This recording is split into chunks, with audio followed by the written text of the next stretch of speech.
What did you actually want to be or do before? Dude, that? when I was a young kid, I was just like, I want to be a doctor, right? Damn. Yeah, I was just like, I want Like yeah, every yeah, Asian no, parent. no, it's like,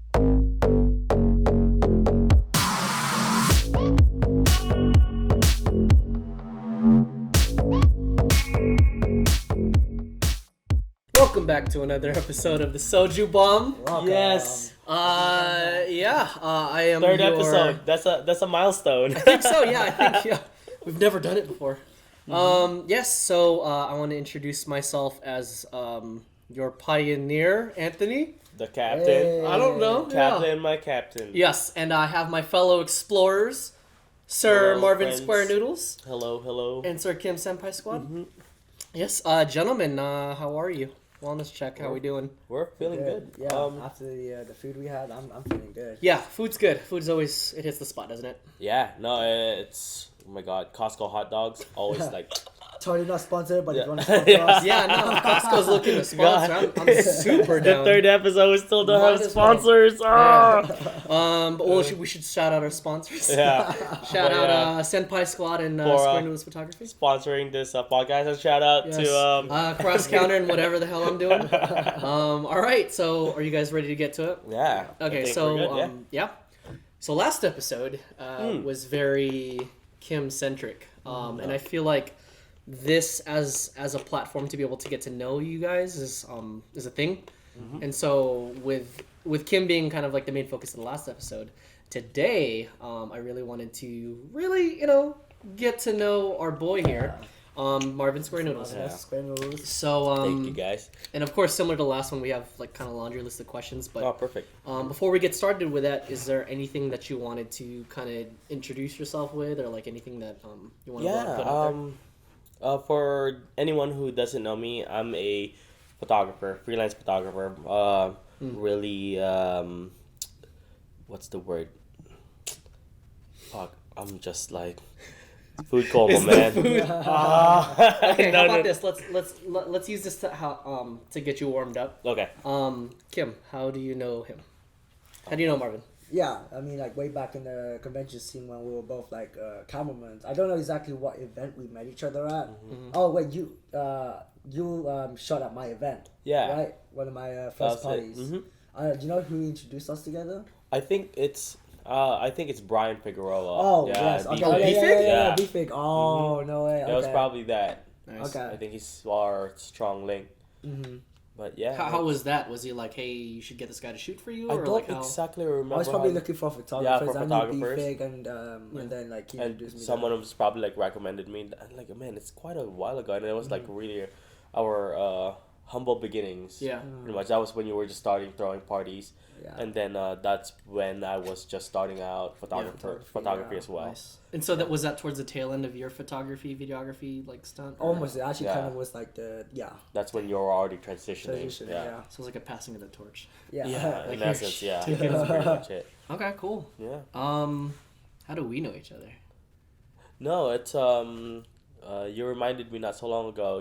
We met each other at Hanadoki. San That was Diego. it, San Diego. Yeah. That was it. It I was. would say it was kind of an accident because I wasn't was. supposed to go. We had a booth and we were super busy. But honestly, I think the all-tying link would be Richie, because we Yeah. had heard of Richie. Like I didn't know who he was at the time, Yeah.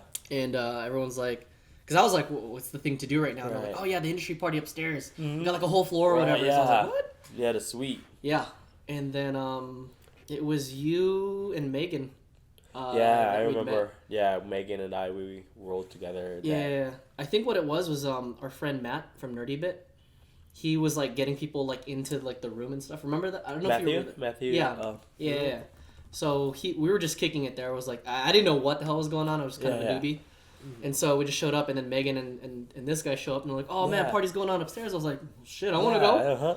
And we get there, and it's done. No, So- I mean, like, it ran for a good bit. But It did. Yeah. I didn't make it though. Oh, no. So we went upstairs. I was sorely disappointed, and then rumor had it that there was tacos being served somewhere downstairs. So then we were like, it was Do I in remember like it? one of the banquet rooms where they're holding like the Raven stuff. I remember, was it Alandi? Oh yeah. Yeah, I think he had said like, yeah, there's shit going on in there, and there's tacos. Yeah. And so we're like, fucking want tacos. Yeah. And so we were searching for tacos, but they ended up running out. Yeah, they ended up running out, but yeah, he was hosting a dance party essentially, and no one was there. Yeah. And then I think I remember yelling, I'm like, "Yo, guys, Yeah, you my rounded everybody up. Yeah, my homie's like throwing this dance party. Let's all show our support." And then we showed up with 20 people, right? So yeah, it was a lot of people. Yeah, it was a lot of people, Yeah, and then we ended up just basically showing our support. And after that, 10 minutes later, we ended up just partying outside. Yeah. Of the And then because that's when everything was shutting down already. Yeah. And then that was when we were sitting. I remember we were sitting at those tables. Yeah. And then I was talking to Megan, and then Richie was right behind her, and I didn't know who he was at the time. Yeah. So I was like, yeah, it sucked that we couldn't go to Richie's party, and I was like, huh? Yeah. And he's like, it's still going on. I was like, oh shit, all right, cool. Hey, yeah. Everyone kind of migrated. That's perfect. And that's when we obviously got locked out. Yeah, at that time, I think we were trying to call it quits for the night. Yeah. And I was like, all right, let me walk you guys back to your room. Dude, that was terrible. Oh, yeah. So anyways, that's how we know each other, and we've been good friends ever since. Yeah. Yeah. Well, it's crazy, right? Because it's like you're one of the guys who's just like, he never comes, whenever he comes down to LA, he's always doing something. Yeah. Then whenever I show up in Vegas, he's always doing something. Yeah. But it's like, it's crazy because we have this long pauses where we're like, we don't talk at all. See but each other, but every time. Whenever we see each other again, it's like, oh shit, like we're homies essentially. We've always kept like a positive view of each other. Cheers to that. Cheers to fucking meeting. Same goes to you too, SquareNoodles, Kim. man. That was great. Cool. But yeah. Okay, so Batman Begins origin story. How does Marvin SquareNoodles come to be walking on this earth? So yeah, for everyone who doesn't know me, I am a freelance photographer in the cosplay community, specifically really focusing on portrait photography and glamour. Really doing my best to like make people look good and flatter them in photos. That's kind of what I do for a living. Nice. So I guess going into some of the questions then, because we have a couple fan submitted questions. 5 of which are mine because I'm a fan of you. Oh my God! Thank you. God bless you. Yeah. So I guess I kind of want to get started with. Yeah, I'd love to. How? Yeah. So how did Marvin SquareNoodles come to be here in the States? Because I remember when we first met, you told me that you're from the Philippines, and so I wanted to ask you a little bit about that and how the nerd fandom was in the Philippines back in the day. Oh. And when did you move here again? I moved here 2005. So I was 12. 15 years ago. So it's what's funny is like when Kim was actually talking about his upbringing, right, and all that. Yeah. We're very similar in the same regards. Like you migrated here when you were 13. I migrated here when I was 12, turning 13, right? And then everything was new, although like all fresh. All fresh. And then at the time, dude, I didn't really know that there was such a thing like where there's a cosplay community, or I mean, I've always known that there's conventions, right? But I've never really, knew about cosplay conventions or anime conventions. Because, like, again, in the Philippines, it's like, I grew up in a countryside, so we didn't Me have... too, where's your hood? I was in Iloilo. Yeah, so Iloilo. Oh, really? Yeah, I'm Ilonggo. Shit. Yeah. And then, fuck, my accent's gonna start coming up. No, I'm Ilonggo, and then I grew up there. Nice. And then there's no such thing as that. Like, all these kind of like conventions, anything like that, that usually happens in the city. Yeah. So I was not. We would go ahead and like watch anime and all that, and that's pretty much it. That's the only thing I knew about cartoons. It's just they were just cartoons, and then people enjoyed them, and that was it. Nice. When I got here, that's I wasn't really introduced to the whole convention until I was already, I think 18, 19. Oh, wow. So I was like Still pretty late. I was already pretty late into that. I think 19 was when I first attended my first convention. It was Anime Los Angeles at LAX Marriott. Who brought you to that convention? Or do you remember? Or did you do? I do remember it. So so a little backstory. I used to play this game called Perfect World International, right? So it's like the bootleg version of World of Warcraft because I was freaking how old was I? I couldn't afford World of Warcraft, you know? I mean, it was only like, what, $15 a month, but, you know, I didn't got no money for that. So I couldn't afford it, or at least I didn't have a card then. Nice. And so I started playing Perfect World International, and I met someone there who was in the same state as I was. Yeah. And then when I found out, I'm just like, oh, cool, you're in California. And then she wasn't like extremely far away. So I was in Venice and she was in Lakewood. Okay. And at that time, Google Maps was already a thing. Yeah. So I just Google mapped it and then found out that she's only like 2 bus rides away. Oh, nice. So 1 bus ride and then a train. Yeah. And it's pretty quick to get to her in a sense, you know, relatively. Nice. And then when we met, she introduced me to her group of friends who went to conventions. Yeah. And then I became a part of that group, right? And then they introduced me to the whole scene. Yeah. Okay, so now once you're introduced to the scene and you know it exists, I'm sure it's like kind of blowing your mind. You're like, holy crap! Yeah, so much it dope was shit, instant cool people. love right away. It I was was like introduced to the right, scene, yeah, right? like I've like again, I've always thought like conventions existed, Yeah. but I've just never really, I never really knew about the anime thing. Yeah. You know, it was like that thing really just blew my mind, and the same time like cosplays and all that. Yeah. Man, it was just like when I was introduced to the community, it was just love because it was just teeming with like art, with creativity. Yeah. People had like visions of whatever they want to go ahead and cosplay. Sure. And it was my scene in a sense. So I guess you figuring out that it's your scene then. So how do you go from that to getting into photography then? Oh man. So when I first started, contrary to popular belief, I wasn't always the extroverted person that I am. You know, I was always I would go ahead and talk to people. Yeah. But I would never really initiate conversation with strangers. It would have to be we would need a person to introduce us, then start talking that way, right? So when I went to that convention, I had a camera. So I would use the camera in a sense as like an icebreaker. Like, hey, let me take a photo of you. Nice. You know, and then oh, these are really good cosplays, you know. Yeah. What are you guys doing later? I'm like here to make friends. I'm here to go and like socialize and all that. Nice. But Was it always a 5D? no. Do you remember your first one? So my very first one, oh my god, it was, such a long time ago. I think my cousin had a Nikon 5100 or no, something like that. Yeah. The very first 5100. Yeah. Or Generation. it was one of those. I mean, not the professional type, but you know, he got it at the time for $1,000.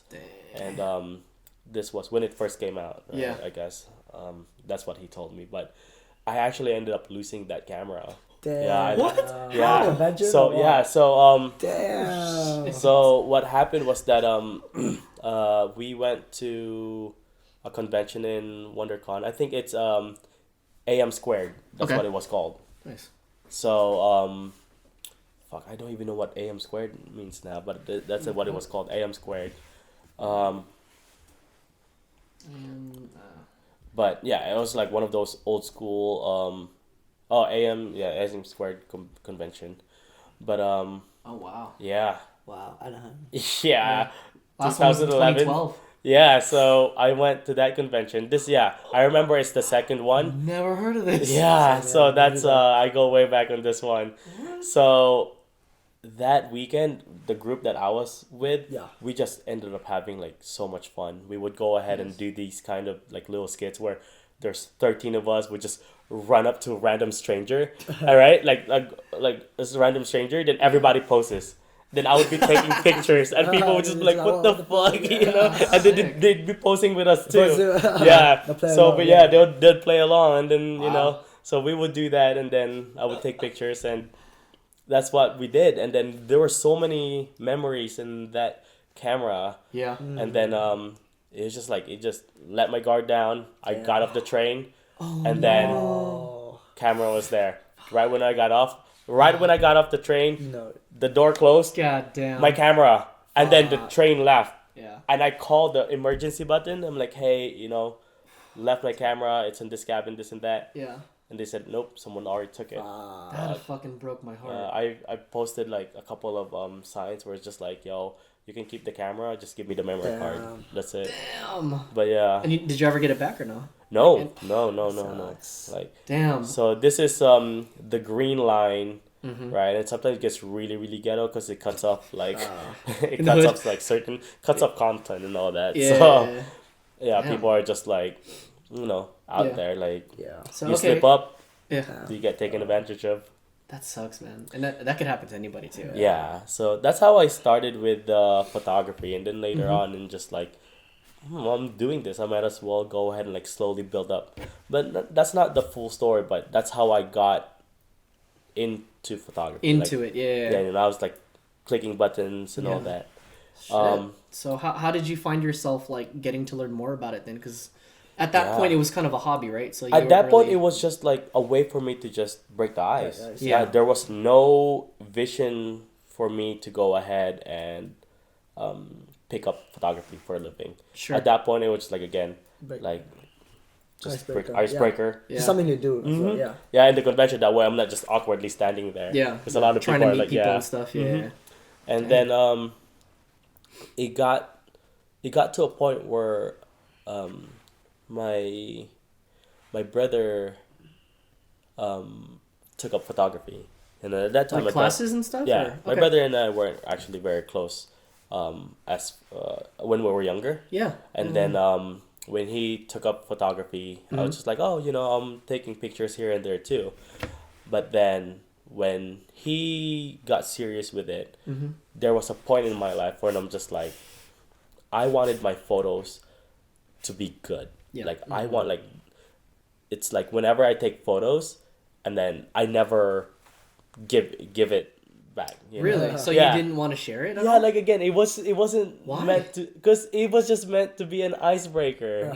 Yeah, I would take the photo. So you'd be facing them, they're like cut off. Yeah, well, no, okay. I'm just like I'm obviously I gotta go and like try to take a picture and gotta pretend like I know what I'm doing. Damn. Yeah, so at least I'm not freaking a creeper, Well, no, this is so interesting because like a lot of photographer friends that I know, like they start off kind of a lot of them like grew up with photography, so like they'll start off with like just point and shoots, Polaroids, shit like that, and then they're like, well, damn, I'm already into it. Yeah, no, I look back at all those photos, it's terrible. Damn, are they on the internet anywhere? They're not, but I could probably we gotta give see you a couple of photos. It's just like zero composition, like harsh light, all that. Yeah, no, it was terrible. I just really used it for an icebreaker. That's like where I started. Yeah. But then when I was like, yo, I want to get better at it. Yeah. And then... Well, what was that for you? If you don't mind me asking, like, what was that moment where you were like, all right, maybe I should not just be a dude holding a camera, like maybe I can be of service. I remember just sitting down, and then there was a photo that went viral.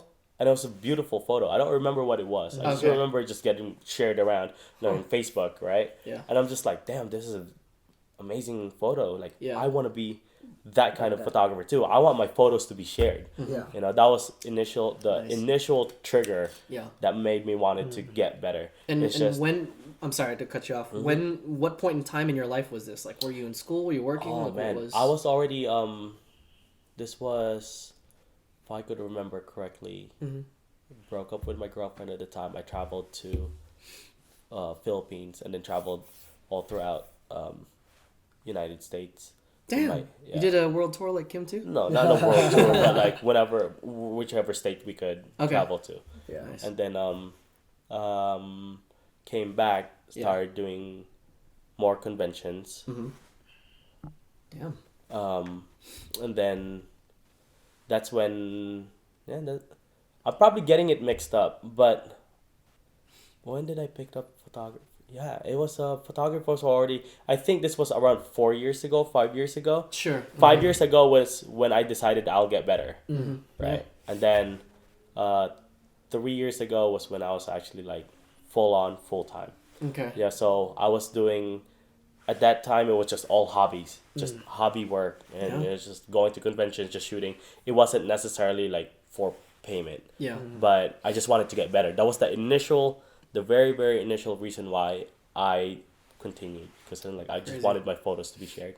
And again, you were mainly doing this on the side, so you were working full time, right? Yeah, I have all sorts of jobs prior to photography. Were any of them related to photography at all? No, zero. What did you actually want to be or do before? Dude, when I was a young kid, I was just like, I want to be a doctor, right? Damn. Yeah, I was just like, Your parents I were want, forced yeah, Like every Asian parent. no, it's like in my head, like I'm gonna be a doctor, because when I was younger, I had the neck to like help people already. Yeah. I'm just like, I wanted to help people out. I had a kind heart. You still do. Aw, thanks. still do. Nice. So when I figured out that my memory, like I wasn't cut out to medical field, always you need to have a lot of like memorization of whatever it is that they need to memorize, but I wasn't cut out for that. Like my brain doesn't remember shit. Yeah. Sure. Yeah. So that's when I was just like, okay, I don't know what to do from here on out, right? Yeah. And then I found out I was really, really good with numbers, so math. Nice. And then being an accountant, being a bookkeeper, kind of runs in the family. Oh, nice. So I took accountant classes in the college, and then I was good. I was great at it. It just came to me naturally. And accounting didn't really have to do anything with numbers. It was more logic. But Sure. I ended up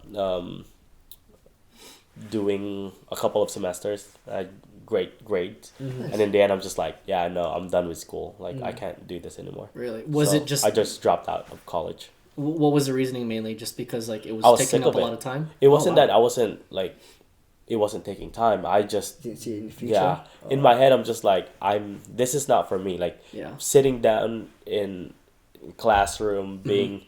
I guess I wasn't stimulated enough. I was just bored. I was just done. Yeah. I'm just like, I just finished 4 years of high school. Now I gotta go through another 4 years of college. I'm just like, this is not me anymore. You know, it's just like, I understand. And when I was younger, I didn't have a good understanding of time investment.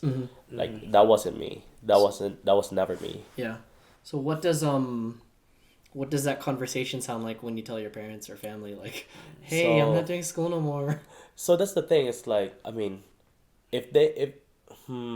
Was it hard or was it? No, like... I kept a lot of information away from them. I would always just make up excuses. I'm like, I'm still doing this right now. I'm just taking a break. I'll always come back. I'll just always like make excuses. But it's the thing is like I didn't want to fight with my parents. Like I love them so much, and in the end, it's like I also didn't want them to feel disappointed about me. I'm just like, and then of course my mom's not dumb, and she figured it out, and I'm just like, well, there's that, Yeah. And then I've always had the nick to just work. That's one thing I did. Like wherever I could work, I worked. I did so many things. I went print shop. I worked for a print shop. I worked for an ice cream shop at the boardwalk. Yeah, I'm pretty sure you did a lot too. Yeah. So, what else? I was a caregiver. I was what else was I? Let's see. What's the most? Oh, I worked. Like retail. Clerk, and then I was pretty much everything under the sun, huh? Yeah, dude. I even got to a point where it's like I was one of those people who would go ahead and make money on an online game and sell the money in real life, and sell it in real life. Yeah. I would make money from those. Have you ever told anyone this stuff, or like who like? I've told friends, but I've never really opened up to it. Sure. Well, I think we're onto something here, especially when it comes to I kind of want to talk about like Filipino or traditional Asian parents, because that conversation going from figuring out your passion and your dream to like what's pragmatic. Oh yeah. I'm sure is tough, and you and I are similar in the fact that like we don't want to disappoint our parents because they work so hard to get here. Yeah. Kind of thing. Yeah. And we respect them and love them enough to be able to be like we're not rude about it. Like I know some cats that are just like, yeah, fuck you, mom and dad. Like. I'm gonna live my life. Peace out, But I like the way that you kind of approach it, and I feel like that's how most people approach we're it. scared or we're afraid, but we care about it, even though it's not our thing, like we care about how they feel. 100%. It's that way. Because they sacrificed a lot for us, isn't it? They did. Yeah. To be able to make it here, you know? Yeah, and in the end, it's just like, man, just personal feelings altogether. I'm just like, fuck, I feel like such a failure, just like I couldn't even finish school, and that's the only thing they wanted me to do. One job. Yeah. My mom would always just be like, Marv, just finish school, I don't care what you do after that, just finish school. And in my head I'm just like, oh my god, I just failed school, I just dropped out of school, I feel like shit, I don't want to tell you that I failed school. I'm just like, you're just gonna break your heart. It's a tough thing too, but I mean, I was okay because I graduated from college, but like it was kind of like because similar, exactly what you say, like they just want the piece of paper. They're like, I don't give a fuck what you do afterwards. It's all like, just do that for me. It's kind of like a fulfillment for them, I guess, because like sometimes, I don't know, for my parents, they didn't finish school, college, or whatever, so it's like they kind of live it through me. They want you know.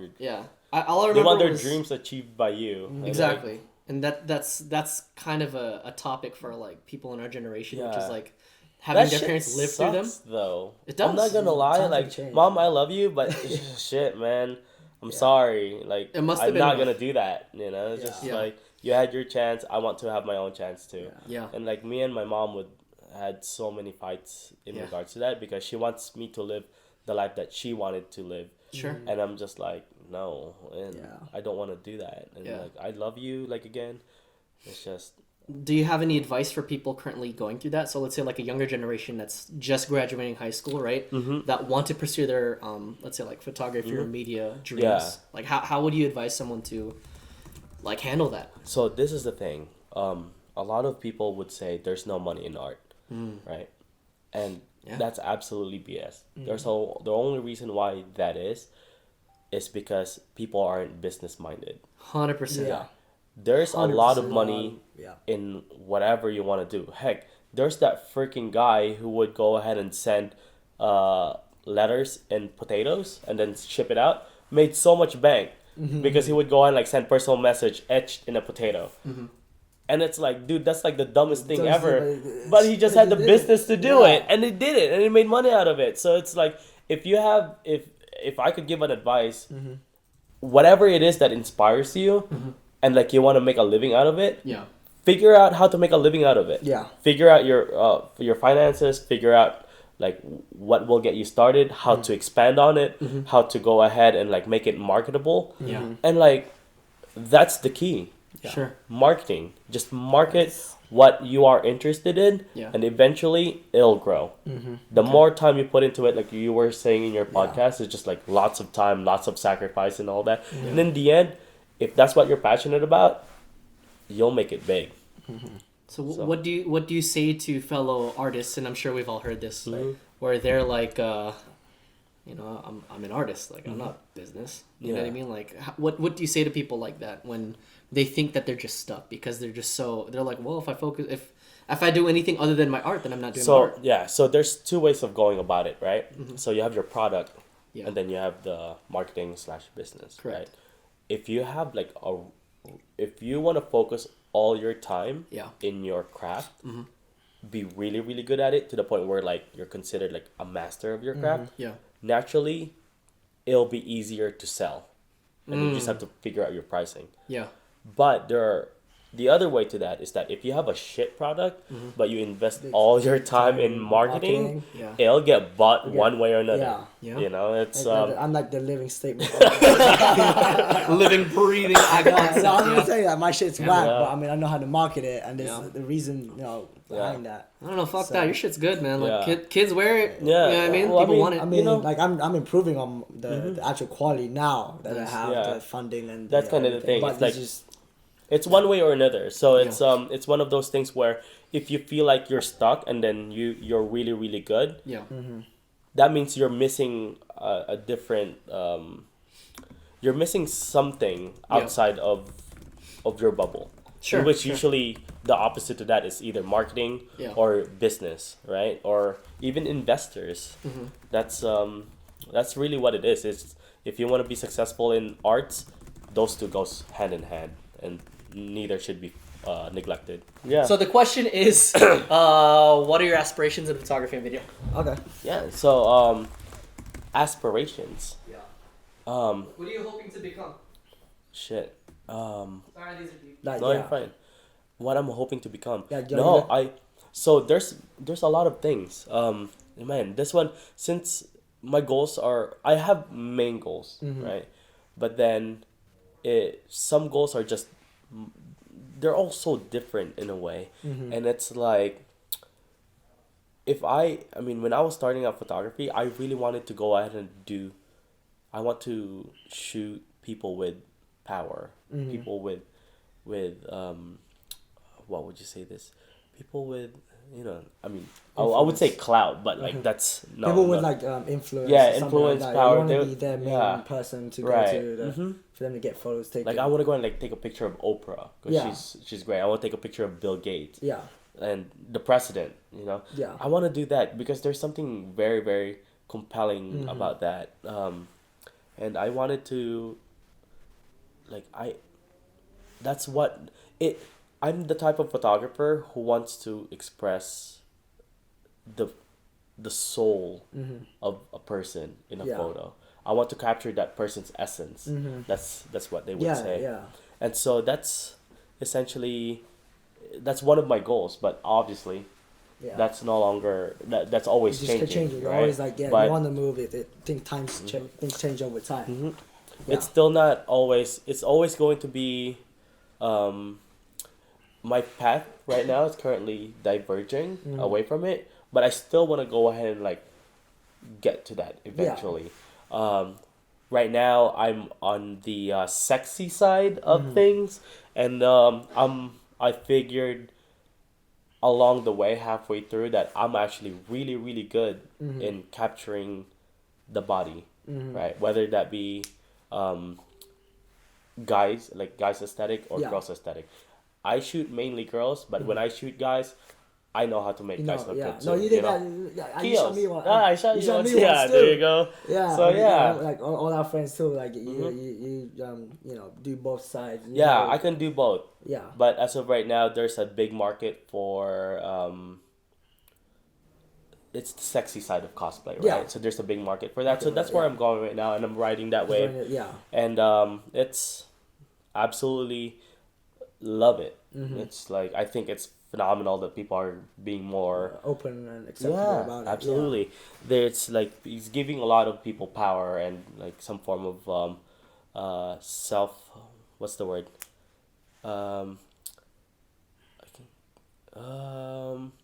We'll skip that out. Yeah. But yeah, it's giving a lot of people some form of self empowerment. Yeah. That's the word, right? Okay. Yeah. Perfect. For the most part, that's pretty much where I am. As the kind of photographer I will be eventually, it's really not. It's yet to be decided. Yeah. It's It always just- changing. changing. It's Yeah, always changing. yeah. But for sure, the type of photos that I'm capturing, it's something I really enjoy. Yeah. It's like otherwise, I wouldn't be where I am right now. Yeah. So my interests are always, my interests are always aligned to my photography business. Yeah. Okay. Oh, I got a message from Richie. It's alright. Oh, cool. This is staying in, by the way. Everything's gonna be in. I got a message from Richie. You guys want to see it? What is it? I said, "Can you have?" So, he gave me a mixer for the thing. We're not using it yet, but I'm gonna integrate it. And he says, "Can you have Kim and Marvin sign my mixer?" And I was like, "LOL, will do." And then I was like, "They're asking me when you want to come do the pod." And he's like, "Can we do a special Fanime edition?" Oh yeah. Yeah. I'll probably be there. Yeah, for sure. shit, I'll be at time. son. Yeah, I already got my room. I'm staying Yeah. at Marriott. Oh really? Hey, Yeah. party. Same block. No, this time it's gonna be like mine's quiet. I partied myself out of the ALA, bro. Yeah. For the year? Come on now. Yeah. I did my part in Impulse. I did my own party. No. It's I'm I'll be negative on partying. parties, man. Shit. I'll be partying, Yeah. but I won't be. Hosting. It wouldn't be in my room. Yeah. Okay, No, got I it. hosted 3 nights in a row, Bro. bro. Holy I cleaned crap. up that place That was each time. that was nasty. Yeah, it was gross. Yeah. What the fuck? Oh my god. I had Okay. to. It got so messy. I had to leave like a $50 tip. Yeah. That was my that poor housekeeping post. I'm just like, yo, like sorry bad. for like. I mean, we cleaned it up and like put all the junk sure, on the like side. at least it's in one place. In one place. Yeah. And then I'm just like, I'm sorry, like you're just gonna have to deal with all this. Yeah. I mean, $50 would. Yeah, I mean, you've done more than like 90% of people out there. Congos, Yeah. they don't do clean shit. It's no tip, terrible. No nothing, they break stuff. Honestly, we gotta that needs to change. 2020, be responsible. Yeah, guys, Exactly, clean up dude. your Yeah, shit. Clean up after yourselves. Yeah, like just put everything away on one side. That's all it That's is. all you need yeah. to do, guys. Come on. All right. Yeah, Okay. so we just wrap that last question. Okay, good. And then we can just move on to the next one. Sure. What's the mission? So these are Kim's questions. Oh yeah. Yeah. Do you want to ask it? Yeah, what's like the mission statement for SquareNoodles? Dang. So why are you asking that first and foremost? Like, what is it about that you want to know? Yeah, because I personally, like, a lot of people ask me questions as to like why I'm doing these type of things or like what's the purpose, and I like to figure out the purpose. That way you know how to get to like the steps to take to get from that. Yeah. When you say mission, Mission statement. Yeah. Like vision. Like what? Yeah. What do you stand for? Yeah. Okay. The purpose, so like Yeah. the So reasoning behind it. I feel like me and Kim like have very similar philosophy in life, where we're very much willing to help people. Yeah. Kim has already developed a community, right? Yeah. And his community is pretty much party, have fun all together, but at the same time keep everyone safe right? Yeah. My vision is to build a community where everyone helps each other up. Help each other build each other up. Yeah. You know, so I have this philosophy where it's like if one person makes it, everybody makes it. Yeah. Right. Nice. And it's it was like that for quite some time. I was shooting with a couple of models who started off with one person went viral, and then whoever was around her just shot up as well. And I'm just like, that's amazing. That's everything I want. And then it just kept happening, and then to the point where now they all have their own following, and I'm really happy with that. Yeah. Hell yeah. And It's like when you see them succeed, it's like you've done your job. You know? right. Yeah. And that makes me really happy in the sense that, man, we need more. Like I want to build people and have them like give them that kind of philosophy, because it'll just make the world a much better place where everybody's helping each other out. Yeah. You know, we only have so much of each other that we gotta really take advantage It's of like it. this world is filled with so much negativity. It's just like we want to switch that around. We're like building each other up So and it's stuff that. like that. So mine, the where Kim and I differ is that mine is more of a really intimate kind of Kind of an experience. community. Okay. You know, it's like since I work hand in hand with Like model, yeah. for you're more with the public, Yeah. right? For me, I'd really just love to enjoy a person's company and be able to like work with them at the same time, be Sure. their friend. Okay. You know, it's like I'm big on that, and when I'm taking photos, I was just talking to Kim about it, that it's really hard for me to capture a person's essence if I'm not friends with them. Yeah. If we don't, Yeah. we don't vibe It's out, and just- you feel comfortable with them, and they're like, it's a lot more easier. Yeah.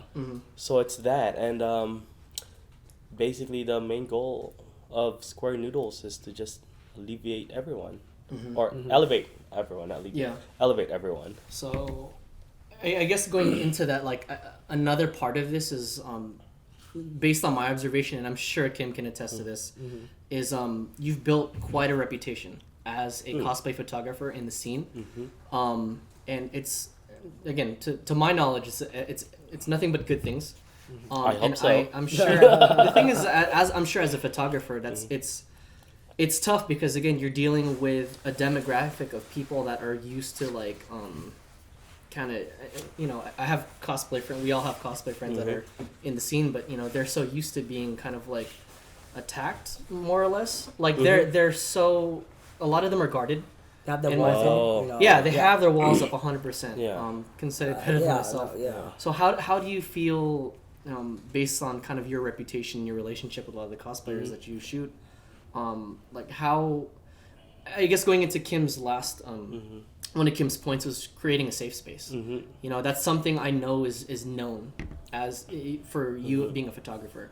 So how would you say that how would you say you make your photography sessions like a safe space? Yeah. And is that a priority to you? Absolutely. I think when I'm shooting someone, especially when we're doing a more risque kind of shoot, whatever they request, always yes. There's never such thing as like, oh no, that's iffy. No. Like, can I bring somebody else with them or something like if that? they want to bring their friend, please bring 3 of them, right? If you want to go ahead and just make sure, like, spend 2 hours searching the room, make sure that there's nothing fishy going on.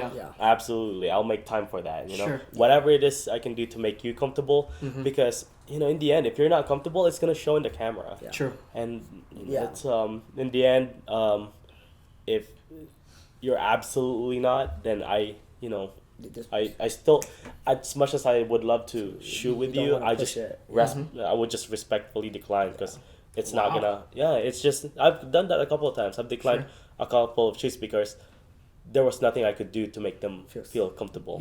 Right. And I think that's a statement to your quality. It's just like because one could probably say like that's an element of customer service. You know what I mean? Because if you feel like you can't deliver that, like and that's your brand. You know what I mean? So.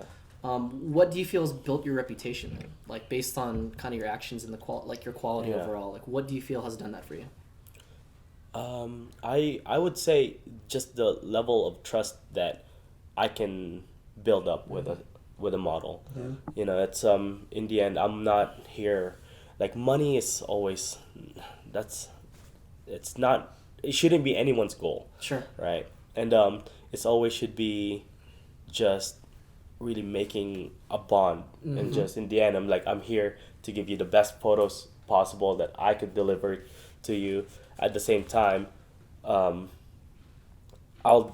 go above and beyond.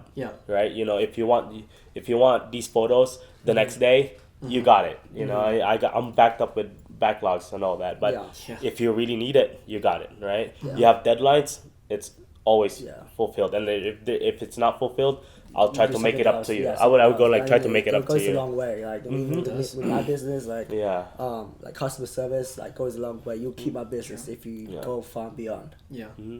And just really just the friendship, the friendship that I can add to the table. It's I'd love to tell everyone I've worked with, like, look, I'm here to build a long lasting connection. It's like, I want to be able to go ahead and like shoot with you and at the same time party with you after the shoot. We're in here for a long time. Not just make money and just leave. Right.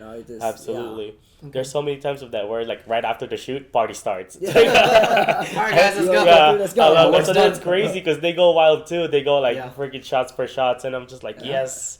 Nice. How would you feel you balance that from like because I'm sure there's you want to uphold kind of like a certain level of professionalism as well, right. And obviously I know like that's important to you. So how would you find you balance that, you think? So if I feel like a person is more open mind and all that, you know, I tend to be like more playful, like, yo, more if you guys want to do a shot, like while we're shooting, completely drinks, right? No, there's one time. There's this model we did boudoir session, right? And we brought like 4 of her friends. And it's just like at the same time, my counter was just filled with alcohol, right? And I'm just like, hey guys, this one's gonna take a while, so help yourself with all the booze, right? Like, we'll probably partake if ever, right? So. Hey, I'm sorry, we're getting the signal that Nancy's gonna bounce. Okay, for sure. We'll hit you up. We can go into the fan questions. I know it's quite a bit, and we're already at the 50-minute mark. So, first fan question.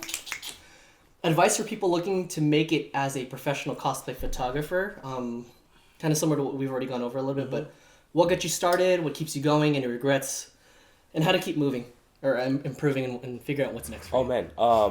So how to get to professional cosplay photography? I mean, is there such a thing? Like, is there? Well, I think what you say for me, what I feel like professional is when you make it as a living or make money. I think that's how most people would say. But so and that's the thing. It's that the cosplay community is so loving, right? And that's the thing as well. On top of being loving, the opposite to that is that the cosplay community can just really, really like in an instant. They can go mob mentality, right? Yeah. But if you do your best to just be on everyone's good terms or good side, everyone's gonna eventually love you. And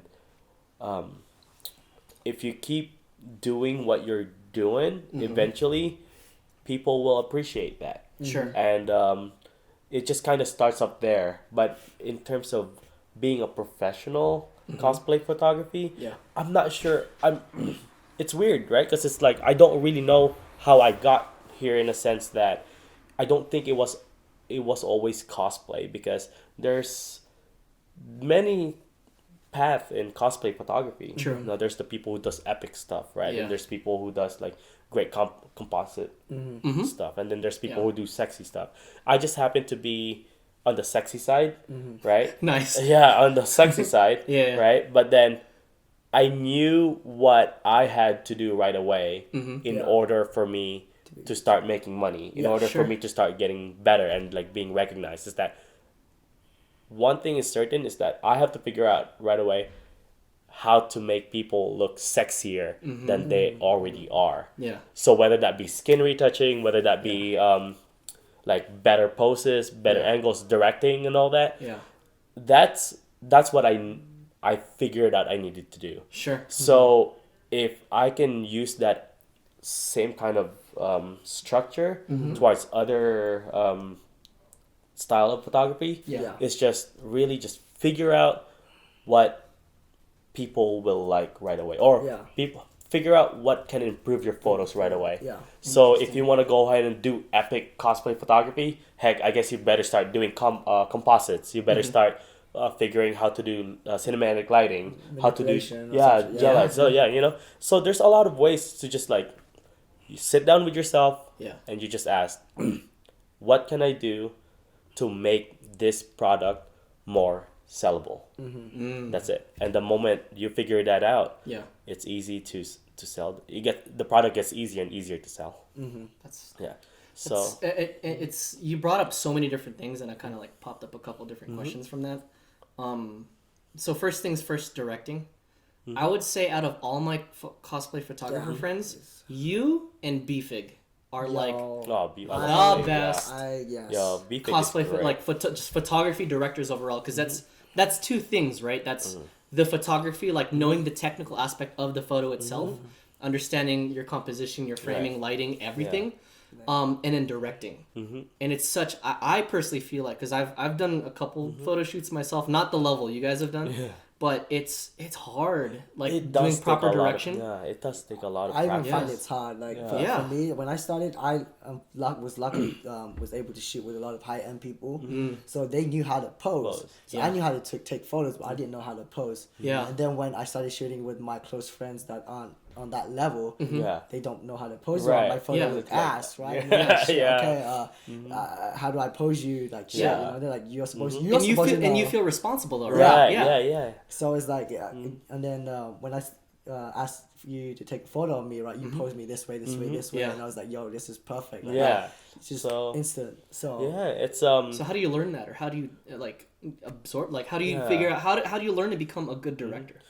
So I think it's just I have a vision in mind, and then I have this.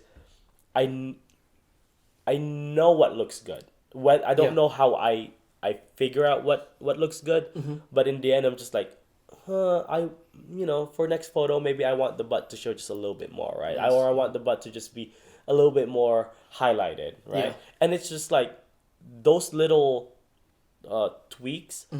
In the end, it's like what determines how I post them, or like, hey, I want this your curve to look this way, so you have to position yourself this way. So in the end, it's gonna be a lot of trial and error, right? Correct. And at the same time, I've studied, like photography is amazing and all that, but you really need to open up your mind. Like I had to study anatomy. I had to go ahead and I had to go look at like different bodies in order just how they move and all that, because I don't want to be able to go and twist this way and then I can't get the right curve, right? So it's like, what I mean?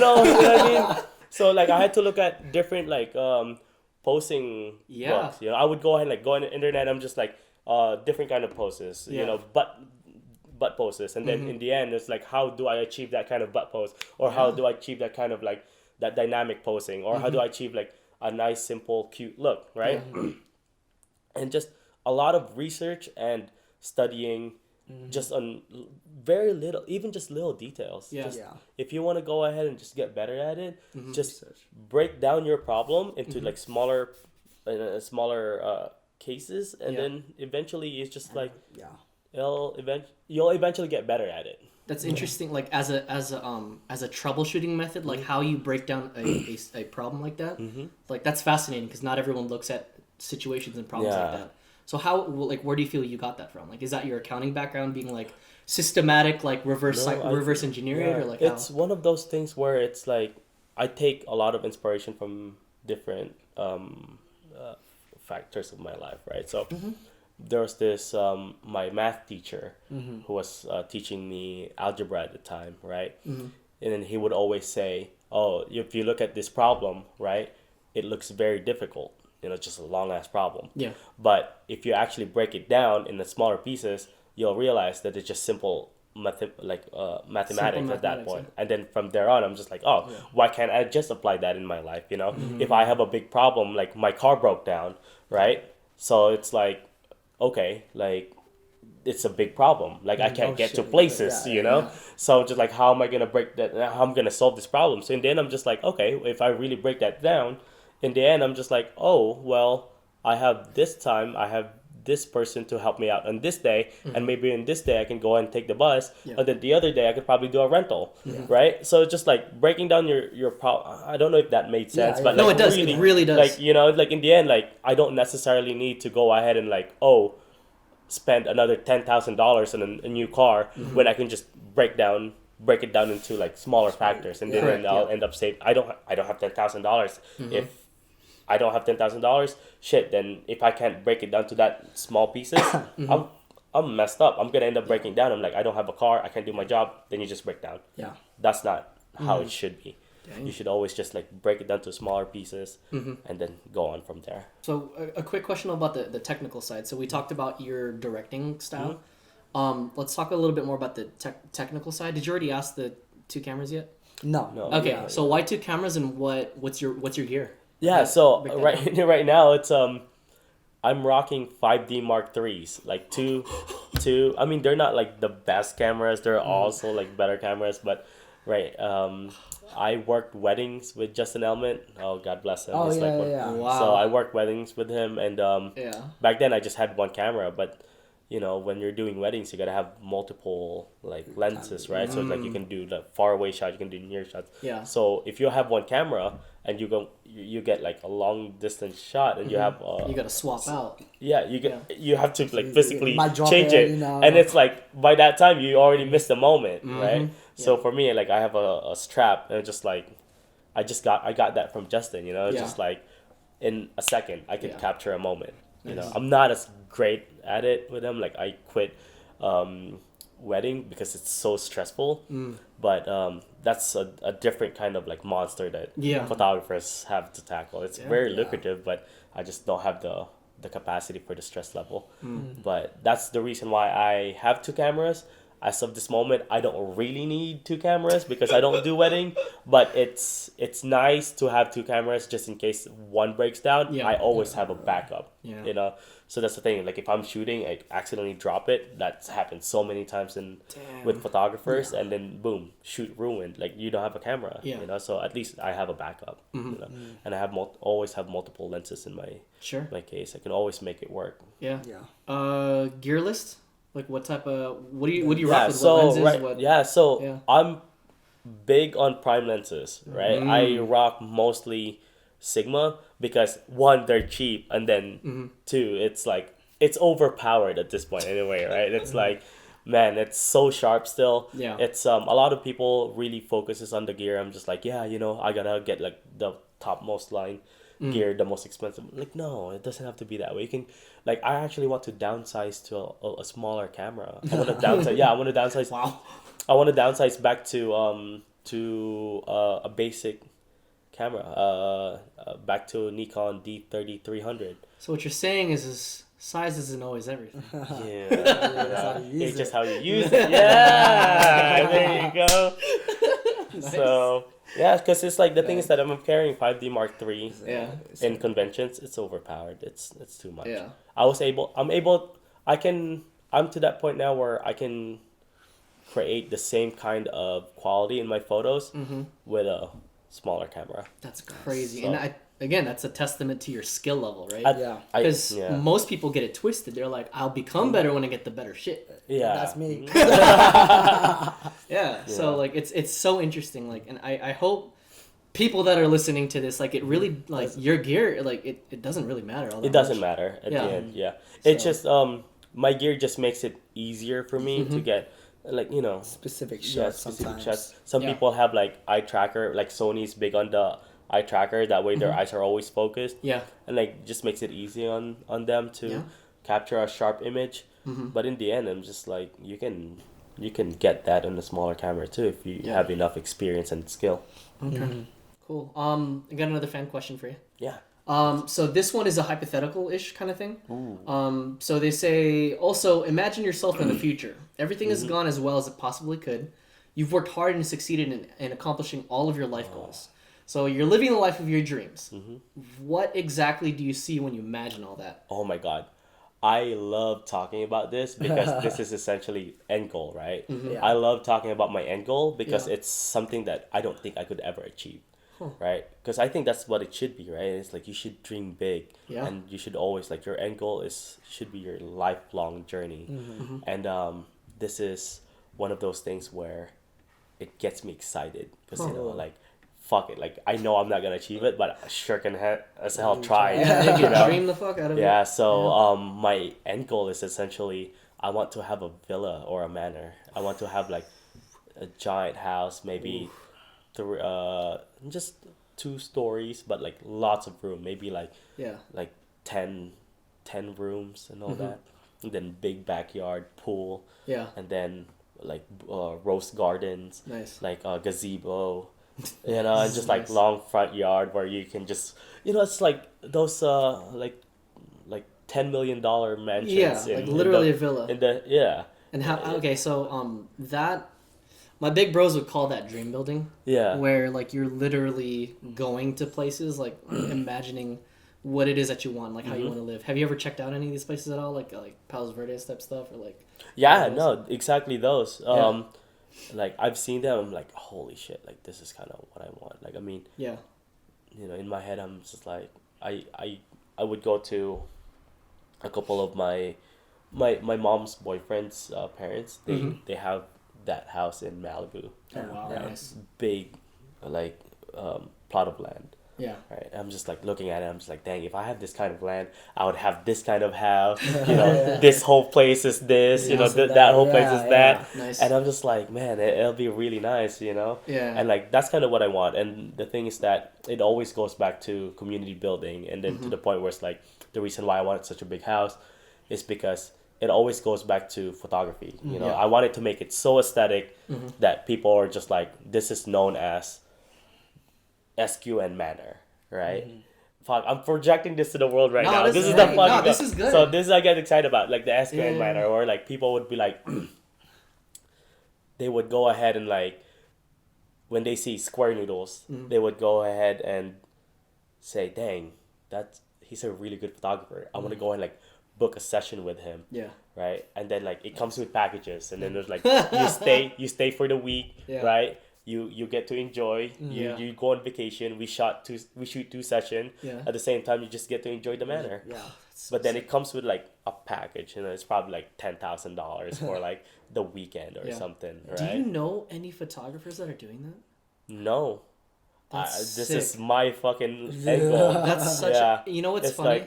Like, I remember this conversation when we had dinner in Little Tokyo. You'd mentioned that. I said, "What are your goals, man?"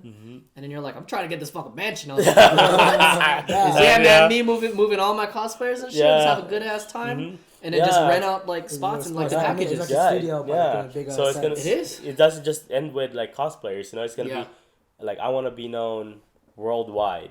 Nice. And I want to be like, hey, this person is really good photographer. Like, as in, he can bring out your best look, right? And like, if you want to go ahead and you want to get if you want to hire him, you go to his manor. It's essentially like, I mean, it's not like Playboy or anything. No, that's different. It's like mine is really photography centered. I'm just like, you get to enjoy the manor, be as comfortable as you can. We shoot whenever you're ready. Yeah. Right. And it's just like, hey, I'll wake up. I feel really good. I'm putting on my makeup. Perfect. Yeah. That's the time you're most confident. I'll shoot you. That's so crazy. And that's kind of, it's like, it's weird. But at that point, it's like, I mean, like, if I'm gonna have that, it's gonna be like, I'm gonna have different multiple places that I own, right? At that point, I'm just like, I'm just doing it for the fun at this point, right?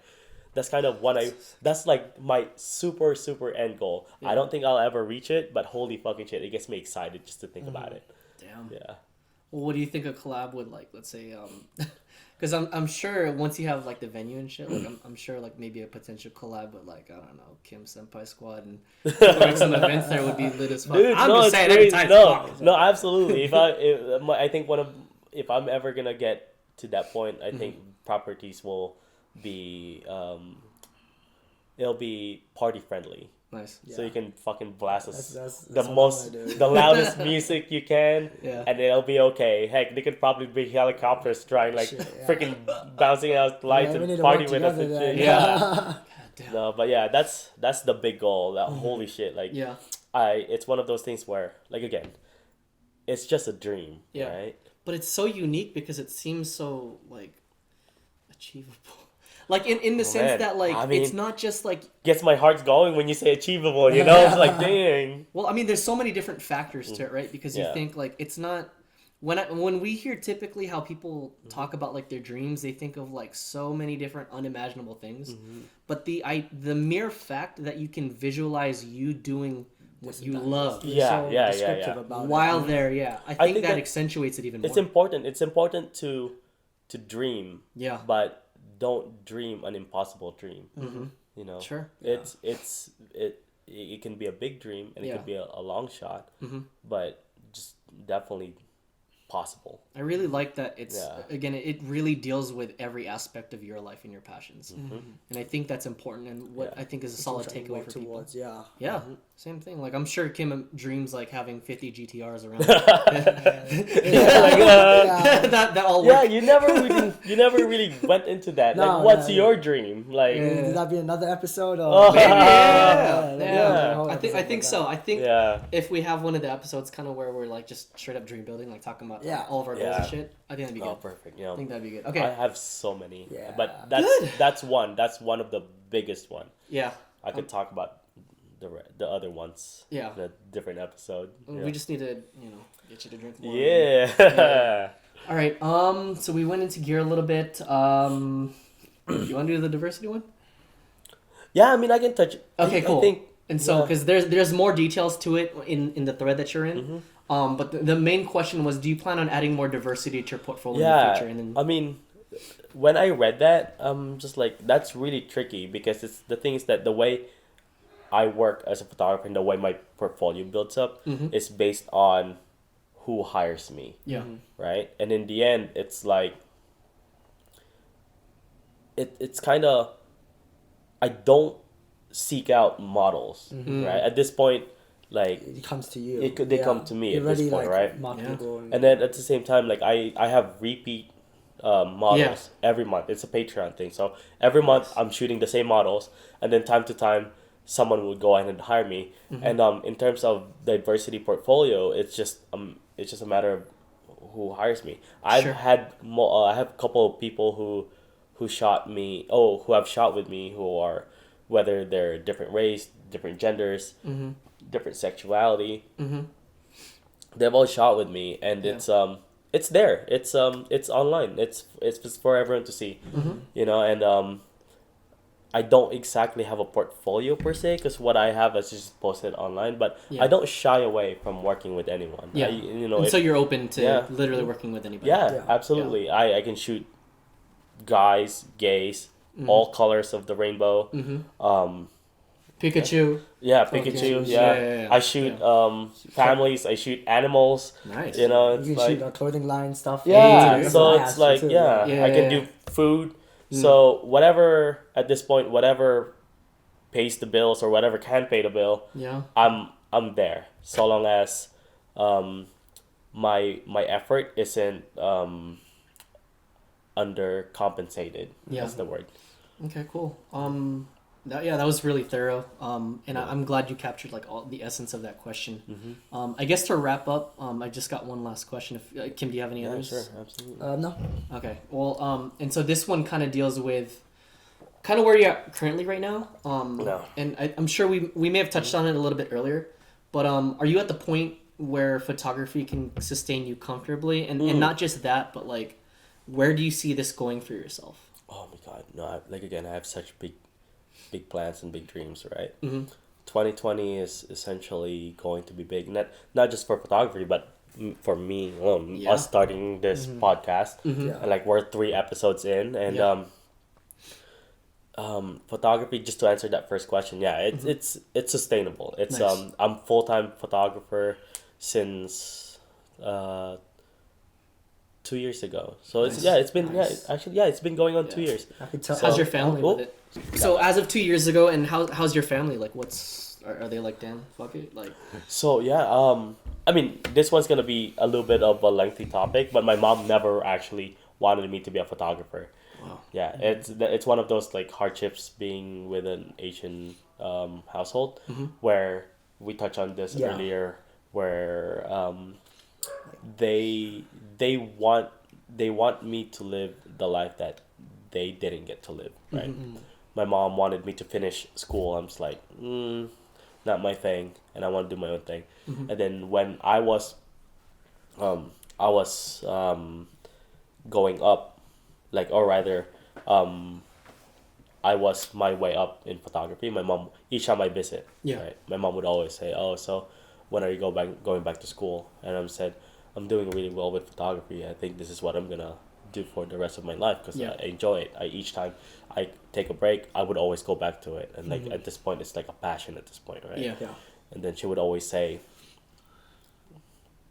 Marbs, you should go back to school and find something more secure and just have photography as a backup, like a hot or a side job, right?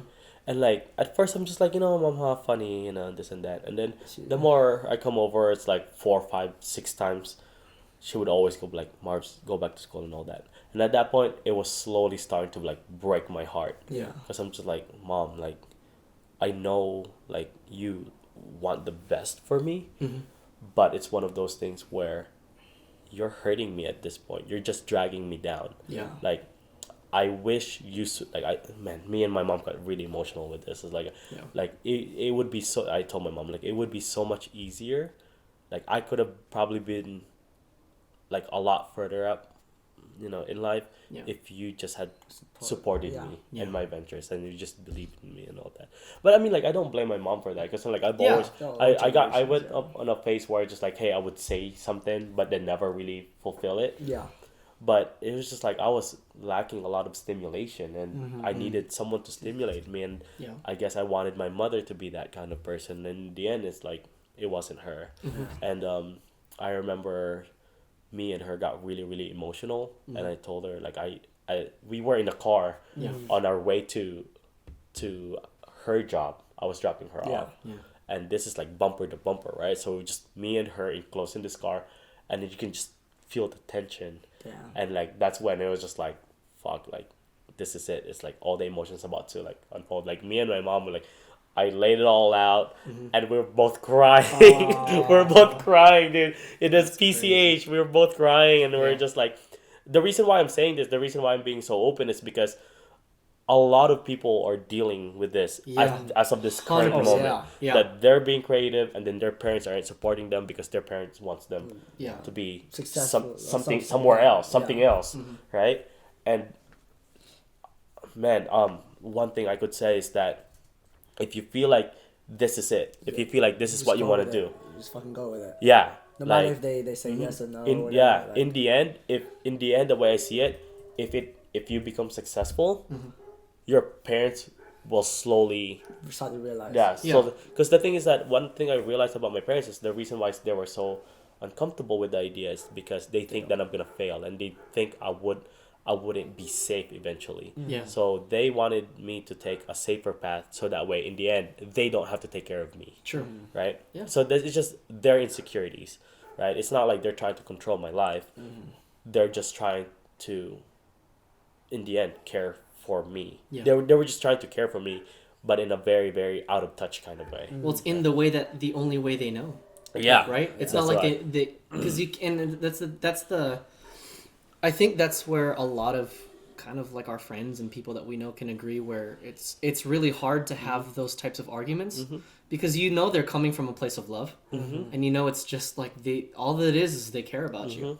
So it's really hard and just the fact that you're able to overcome that and again like it's a testament where you're at today. Yeah, it took a while. Oh my God.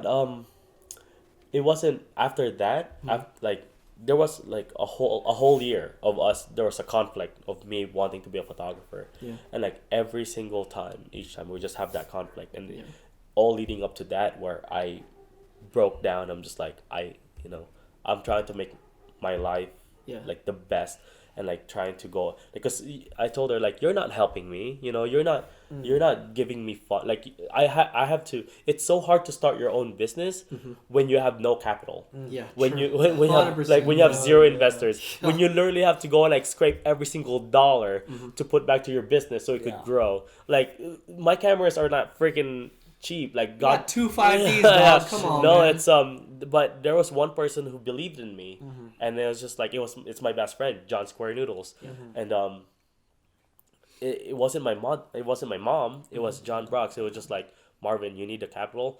I will give you this capital. In the end, like he dropped so much money for me to start out my photography, and in the end, it was just like it just boosted my career, right? But when it came to my mom, I'm just like I laid it up to my mom. Like, Mom, you're not helping me. Like, you're not giving me money to start my business. It's like I know you're not. I don't expect handouts from you, but in the end, the best you could do for me is support me. It's like believed in me. Like if like I'm trying to I would tell her all of the positive things that. And then you just oh my sorry. I'm so sorry. I don't want it to be like this podcast to be like this is oh my God, why we're doing it. Yeah. This is it. Yeah, but just to continue, I always tell my mom like, oh my God, like you're not like again, you're not supporting me, you're not giving me money, and at the end of the day, out of all people, you're the one who's telling me to quit. Like that fucking sucks, bro. Like when you're the person you love so much is the one telling the opposite way. When your dad is always giving you advice, right, on how to kind of better your business. And I didn't have that, and it's like I'm not asking people to feel sorry for me, but it's sometimes you crave it, you wish you had it. Yeah, I wish I had it, but it's also one of those things where if you want to be successful in your own way, it's one of those things where you need to get past this kind of stage. Your parents dragging you down, your family dragging you down, like people around you dragging you down. Those are like the little things that you just freaking overcome. True. Right? Yeah, you will go through it regardless if it's your parents or not. If it's not your parents, it's somebody else. And so it's when you say when you ask me how I became successful, it's so many things. It's like making the right decisions, making sure that I'm emotionally well balanced to handle those kinds of like situations. It's the amount of hours put into researching, the amount of time I've lost, like zero sleep. Like we've all been there, and Zena posted something recently on her Twitter. She said that being an influencer or starting your own business, it's not something for the lazy. It's not something for the weak-willed. You gotta have this drive in you where it's like you just, no matter what's in your way, you're just gonna fucking bulldoze that shit out of your way and just make big strides. And in the end, when no one presents themselves in front of you, like no one blocks you. You're just going 100 miles per hour. You're just going full steam ahead. Yeah. So, yeah, and that's that. I love my mom. Like, yes. I love like shout out auntie. Yeah, my mom is like the best. No matter how much we had our difference and all that, and she was coming from a different perspective, and like at the same time, business wasn't big in our family. Well, again, we were all like accountant, like caregiver, 9 to 5 jobs, type stuff. Yeah. But business wise, it's something that I was one of the first in the family to actually just push through it, and now it's my mom my mom doesn't know what I do on a daily basis. Wow. I just go ahead and like update her when I can. Yeah. It's in the end it's one of those things where even though I love my mom, it's one of those things is because maybe I still feel a little bit of resentment on like how our relationship was first. That's why I'm just like, mom, it's like you weren't always so so supportive, so just that's not unreasonable to feel that right. So I'm like, and then I'm slowly starting to change that. No matter how, like, I love my mom again, but it's just there are things that I'm still working a couple of them. I'm still ironing stuff out, but I do update her when I can, when I'm like when it's slowed down. But when a lot of people, when there's good things happen to them, they're like, they would always call my mom first. I call someone else. I call someone else for my own success because I feel like they deserve to know that because they're the one who's always been there for me. Wow. Thank you for sharing that. Yeah. Holy shit. I'm sorry, God have you. No. So that right there is the reason why we're doing this. Yeah. Like, because dude, you're not the imagine all the cats out there that like are struggling through this. Like literally day in and day out, they're battling themselves, getting constantly like berated by like family or people that that love them supposedly, and they're trying to make their dream come true, but they just caught that constant negativity. Yeah, and absolutely. that feeling, knowing other people, like, wouldn't it have been nice to know that there was another Marvin SquareNoodles out there that was experiencing what you're experiencing? Because it's like you don't want to feel alone. Yeah, you know what I mean? Yeah. So it's always nice because I have a couple of friends who were in the exact same case as me, and dude, we just bonded over like Korean barbecue, and we were just like, oh my god, like me and my mom were the same and all that. But it's like knowing that they're okay makes me happy. Yeah, that's good. Because it's like, man, it's like people need the support. Like, this is the reason why I gas up my friends. Yeah. Because like I don't know what they're dealing with. They're dealing with at home, because it's like in the end, like if I can be that one support that help them push through, I would love to go ahead and like do that shit for you every day. Because there was only one person who did that for me right from the start. It was my best friend John Brox. Yeah. Like that's why we're so close. I am very much indebted into him. When it comes to my photography. Yeah. He was the one person who was just like, all right, Marvin, you're going to be a photographer. What do you need, right? What do you need? He said like, well, I need a laptop, like my laptop now. He's just like, okay, cool. The next day, he bought it for me. Damn. Fuck, dog. That's crazy. Having someone like that on your side of the ring? Holy and it was just like, that's why I was just like, it made up for the lack of family support, and I was able to find that through someone else, and like I'm forever grateful for him for that. Shout out to John Brox. Shout out to John love him. If you guys don't know John Brox, you guys should know John Brox. He's we should have him on here, dude. We should. I'm down. I'm down as fuck for that. So, well, with that, I mean, any closing remarks before we wrap this up? I know. Yeah. I mean, if I can just say something like, look, if you have a dream, if you have a goal, don't hesitate to go ahead and like work towards it. No matter it's the thing where I said time investments, right? Like, just for example, like if you go ahead and put it in like different perspective, if you go ahead and like whistle like 5 seconds a day, right? Every day for a whole year, you might suck at it now, but towards the end of the year, you could like be a master whistler. That's exactly how I learned, actually. Right? So, 100%. So I know it's So it's your dreams always needs to be tended, and it doesn't matter, like, as cliche as it would sound, no matter how slow you go, so long as you don't stop.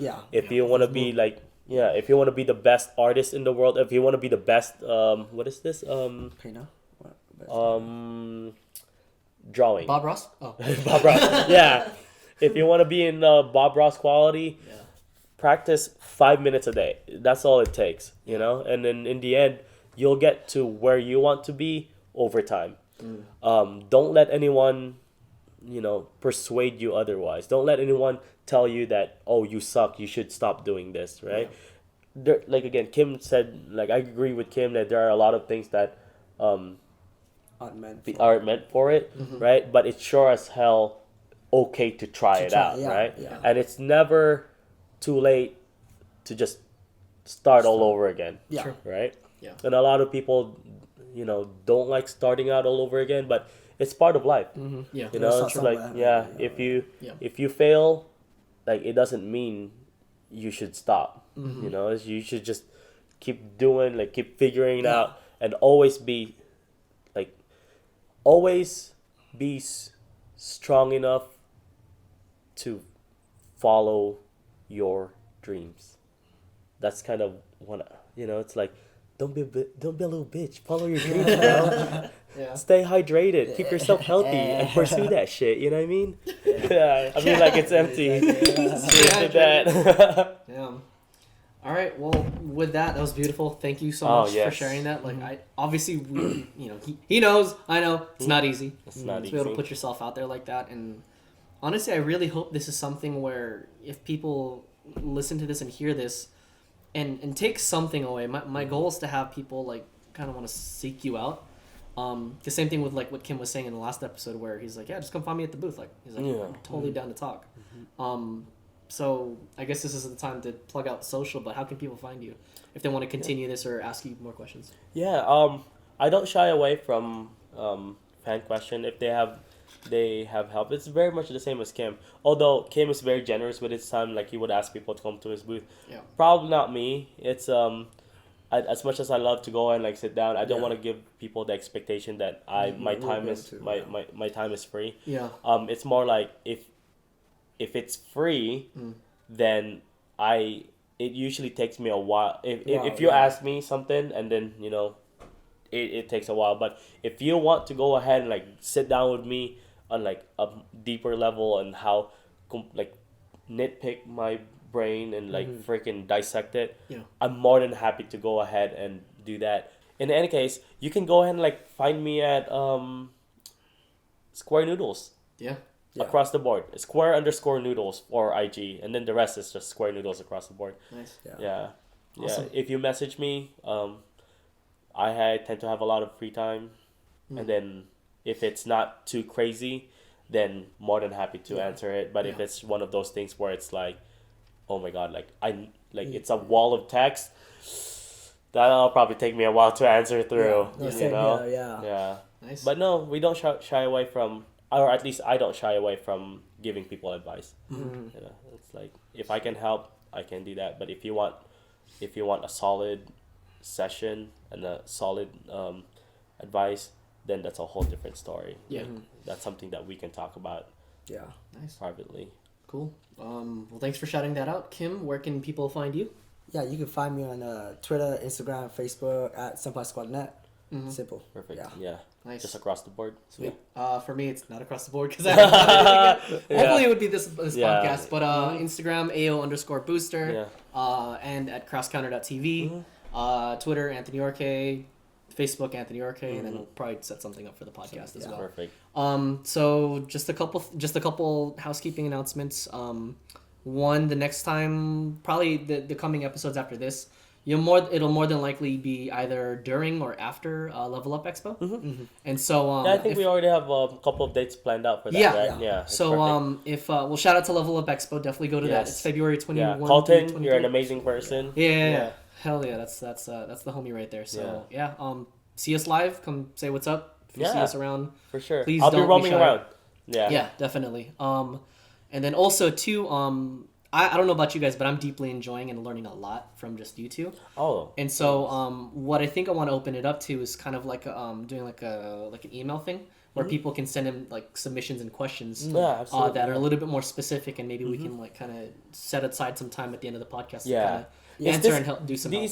Podcasts are going to YouTube, right? Yes, they Perfect. are. So, like, if there's anything that you guys want us to answer on the next comments, next episode, please put them down in the comment section below. Yeah. And we're doing this YouTube thing now. Click subscribe. Click subscribe. Hit like button. You know what I mean?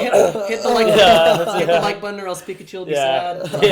Random stuff like that. Or Olympia will go straight. Yeah. I don't know. Sweet. Yeah, so, anything else? No, that's everything. Also, if you want us to open your package. Yeah. Online. Please send them at this future address right here. Yeah, we're gonna throw in a P.O.Box.